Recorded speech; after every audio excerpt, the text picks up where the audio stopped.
Heyo everybody, Haku here with my review for the very first episode of Fire Force. Yeah, I'm excited to talk about this one a lot. But I'm gonna have to preface some things for people that are new to the channel or haven't seen any of my videos before. This sort of headset mic, instead of just a normal mic setup, sort of a new temporary thing I'm doing for now, so maybe not best to get used to this. Look, I'm probably gonna move back to a normal setup, sometime soon, probably. I don't know, I've been kind of okay with this temporary deal though. Some things getting out of the way. I have not read the manga. I don't know anything about Fire Force other than it is by the same mangaka as Soul Eater, and I have been obsessed with this episode ever since watching it Friday. Like, my obsession is so far that I've been just watching old Soul Eater clips too, like for the past few days. I am absolutely hooked already because I love this kind of thing. I just enjoy your traditional shonen like this. And for one to be made with this insane a production quality is pretty amazing. And this is by David Productions, as I believe the full name of the place.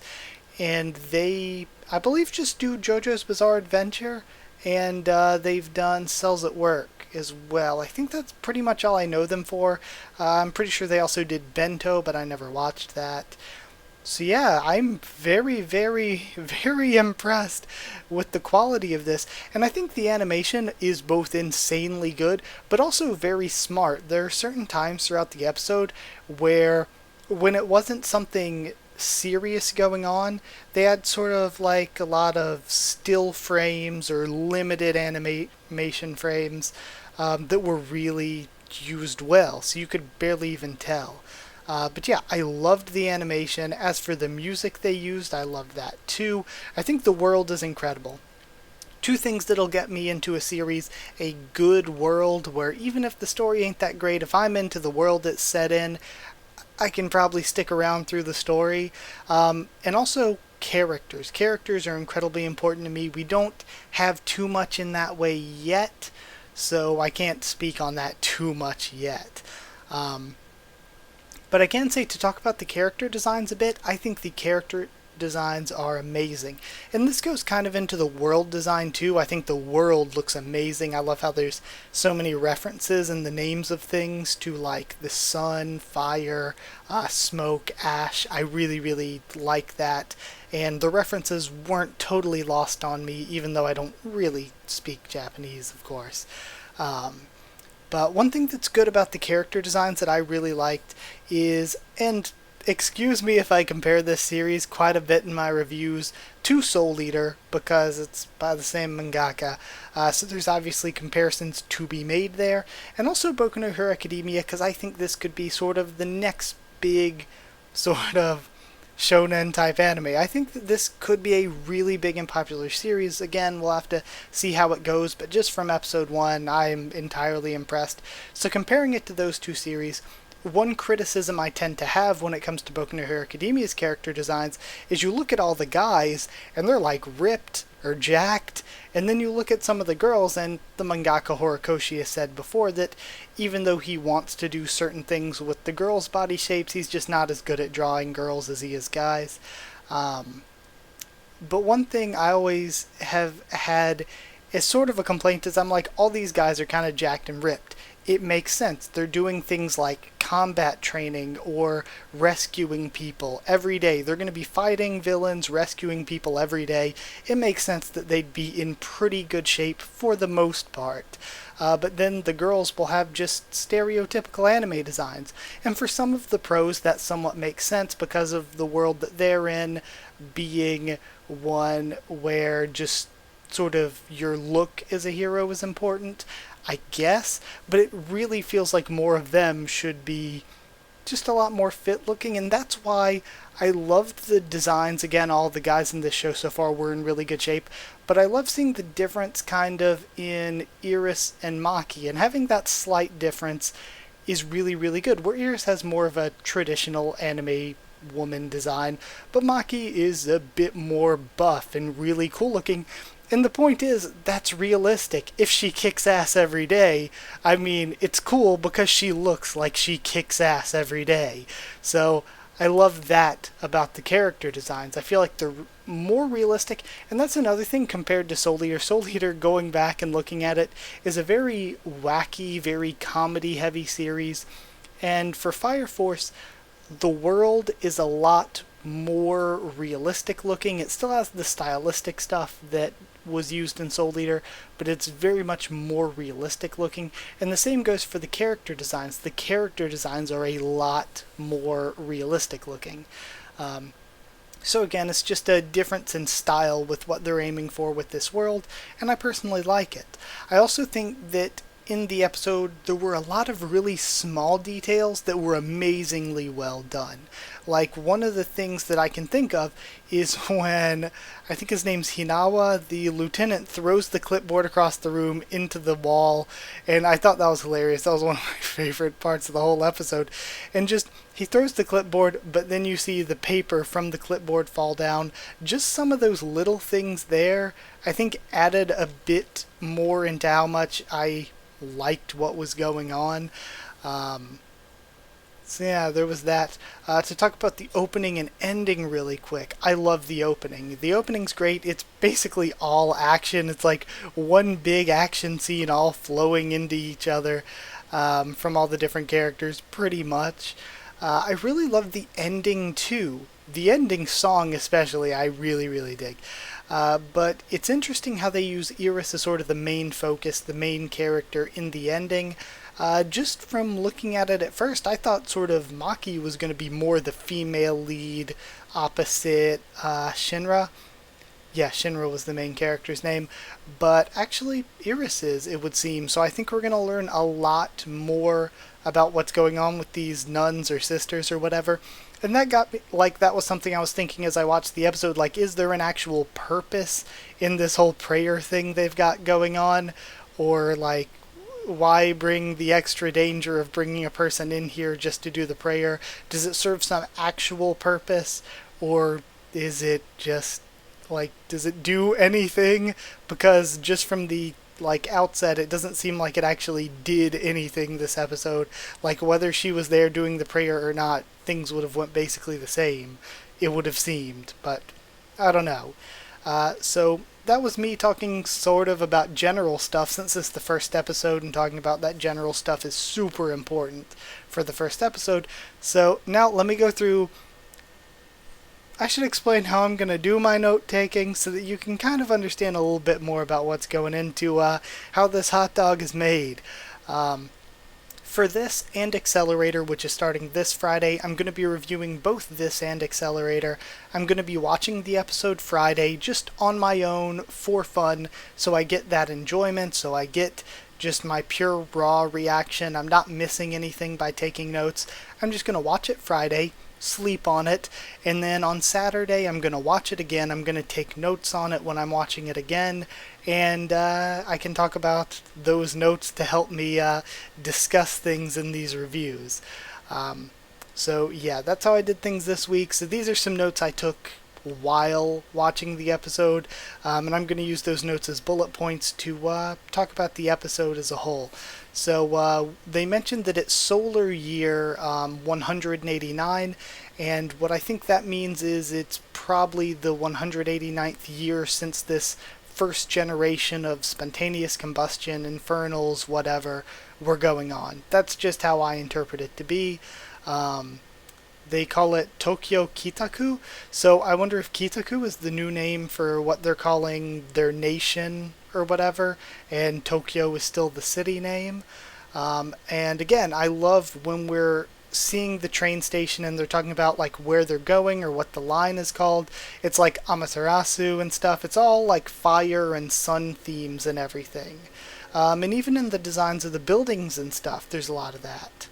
Something I noticed too, like even starting early on, is there was some CG animation used here and there throughout the episode. but it was blended in so well that you can barely even notice it. Not only was it good CG, but it was just blended into the traditional animation really, really well, to the point where there's probably even more instances of it that I didn't even notice going through. I put in my notes there, not sure the actual purpose in the sisters.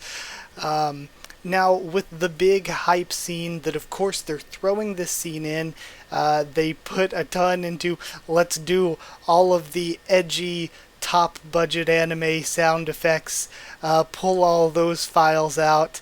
Let's do all those sound effects. Let's get this crazy animated scene of him rushing to save the sister or whatever, because that's going to be in the first few minutes, and we need that to kind of hook the audience.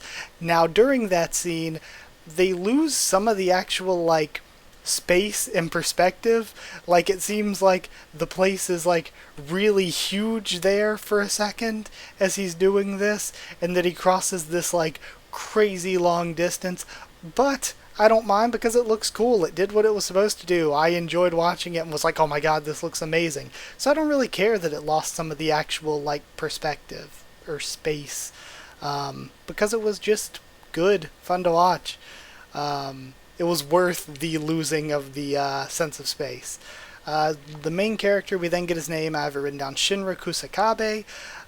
In what the opening got me thinking too is that hopefully this series does not turn into shipping wars. Hopefully there is no shipping wars, because that is one thing that's like one of my biggest pet peeves in anime, is when a series just turns into, oh hey, the cast is about evenly split between male and female characters, let's get into shipping wars, who's gonna end up with who?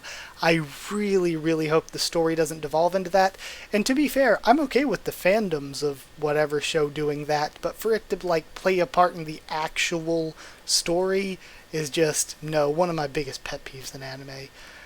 We see the place that they're going to be staying in, this old school cathedral.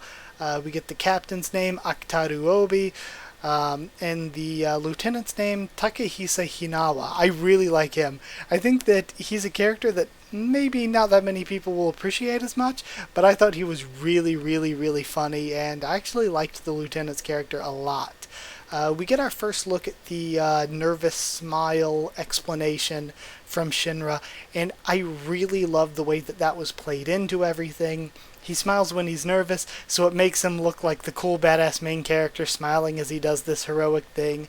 But we also get this sort of other part of it where, like, oh, he's nervous because he's fighting crazy monsters and stuff. So I really, really like that, and how it played into his backstory was really good. All of that was really good.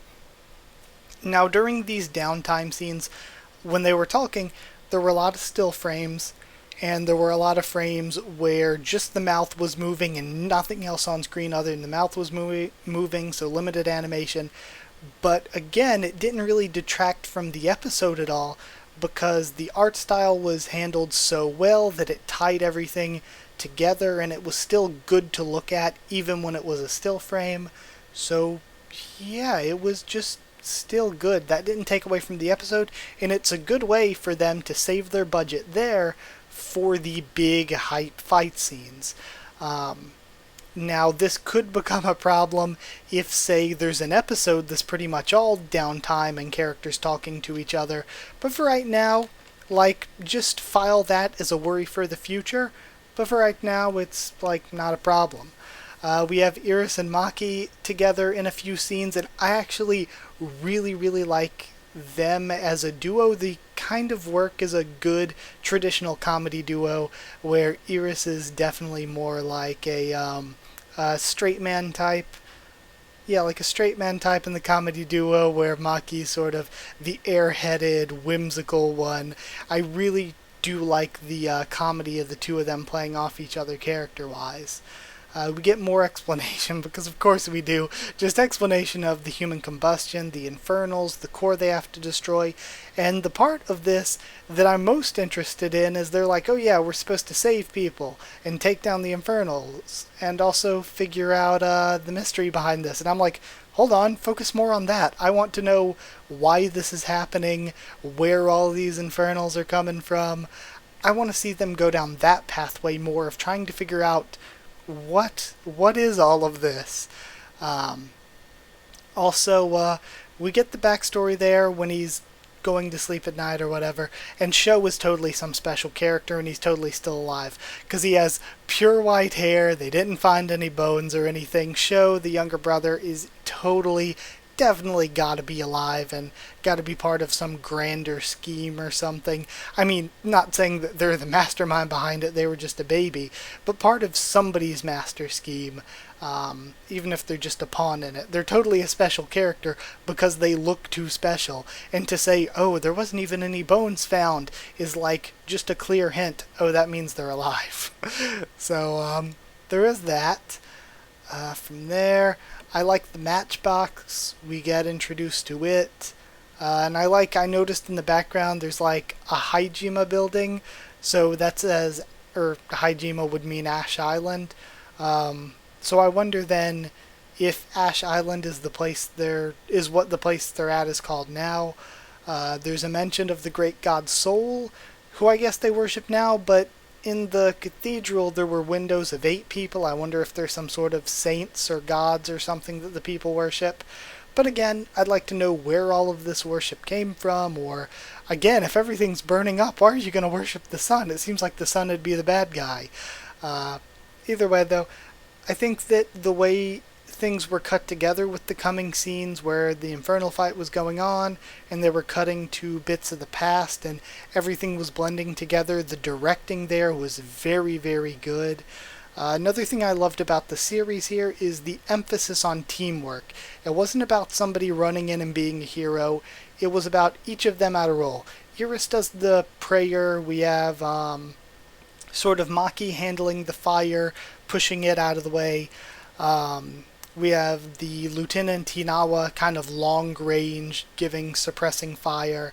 And then in the first fight we saw, the sort of striker to take them down in the end was the captain, and in this fight it was Shinra himself. So I like that everybody has roles to play and it's more about teamwork than it is about any one particular character just doing crazy stuff. Another thing, this guy has got to be important. I'm wondering if it's Shinra's father, because he said he's a 3rd generation fire soldier, so that would make me think that his past 2 generations of fathers or mothers were fire soldiers, not just fire users, but fire soldiers. Either that or that's just a translation issue. But when he was standing in the ruins of the burnt building, there was this one fire soldier holding his hand or whatever, and he had white hair and an eye patch, so I was like, this guy's design is too much for him to just be a random background guy. He has to be important for the future if he looks like that. So we get the infernal fight, and I'm not gonna lie, the infernal was kind of hot. Pun, I guess, intended. Kind of reminds me of the flame Atronachs from Skyrim. But yeah, we have all that go down. Everything happens by the books. And at the end, we have Shinra having a more real smile for the first time since everything happened. Which I like. I don't know if it's totally a real smile yet, but it was at least a more real smile. So yeah, those were my thoughts on the full episode, in depth, kinda. I love it. I love the show so far. I'm already obsessed with it. I thought this 9 amazing worlds out of 10. It was really, really good in every way. Now the thing is, we just have to see how things hold up after this first episode. From a production standpoint, from a story standpoint, all of it was great. The only issue now is to see how much that greatness stands the test of time. And how the rest of the season goes. But I'm all in on it right now. I loved it. So if you liked the video, then like if you did like the video, and comment down there to tell me what you thought of this episode and what you're thinking of the series, what you thought of my thoughts on it. But please, pretty please, like I said, I didn't read the manga or anything. No spoilers, even if you're like, oh, let me explain this thing for him that'll be explained in the future. That's a spoiler. Don't do that, please.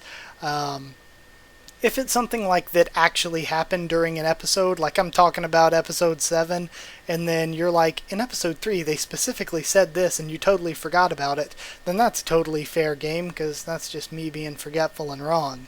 So, yeah, that's fine. I'm just saying, like, if it's not in the anime yet, don't spoil things. Subscribe for more Fire Force, much more on the channel. And like I said, I'm also going to be reviewing Accelerator week to week, pretty much the same.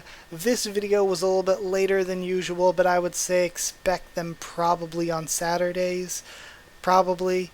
Then if you want to, you can ask for a link to our Discord server. It's free and open for anyone.